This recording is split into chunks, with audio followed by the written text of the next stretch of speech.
Et voilà maintenant une énergie qui pourrait peut-être régler tous nos problèmes. En tout cas, c'est ce que disent parfois les scientifiques. Une énergie illimitée et sans déchets. Bonsoir Yanni. Bonsoir. Alors cette énergie, il s'agit de la fusion nucléaire. Elle obsède les ingénieurs du monde entier depuis des décennies. Expliquez-nous comment ça marche. Alors, pour bien comprendre, on va se tourner vers le Soleil et on va l'observer parce que c'est lui la source d'inspiration. Regardez, si on zoome au niveau des atomes, vous voyez ces deux petits noyaux, ils vont se rapprocher jusqu'à fusionner ensemble pour créer un seul gros noyau. Et en fusionnant, ils libèrent énormément d'énergie, de la chaleur, de la lumière. Et c'est exactement cela qu'on appelle la fusion nucléaire. Tout l'enjeu, ça va donc être de réussir à recréer tout cela, mais chez nous, sur Terre, dans des immenses centrales de fusion nucléaire, pour fabriquer, comme à l'intérieur du Soleil, énormément d'énergie, là, sous forme d'électricité, sans émettre de CO2. Est-ce que les risques sont les mêmes que pour les centrales nucléaires d'aujourd'hui ?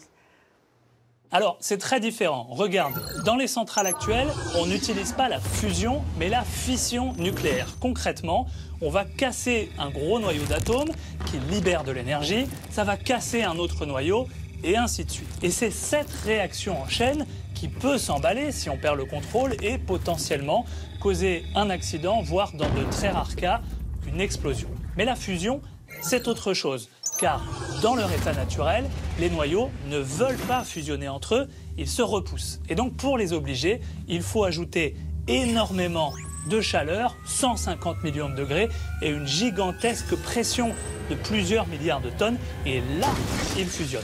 Et donc si on veut arrêter ce processus, il suffit de couper cette source de chauffage et de pression, et tout s'arrête d'un coup, pas de risque d'explosion ou d'emballement. Autre avantage, la fusion nucléaire ne génère pas de déchets radioactifs à long terme, contrairement aux centrales actuelles.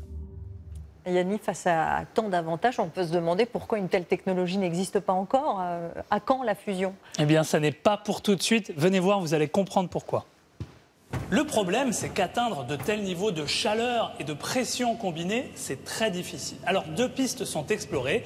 La première, avec ces énormes lasers ultra puissants qui vont concentrer leur lumière sur une toute petite bille pour créer une fusion. Aux États-Unis, un laboratoire a réussi, il y a 6 mois, à créer beaucoup d'énergie comme cela, mais pendant une fraction de seconde.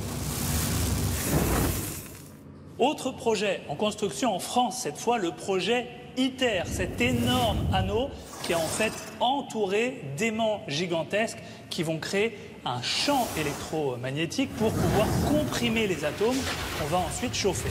Le problème, c'est que les lasers ou ces aimants consomment énormément d'électricité.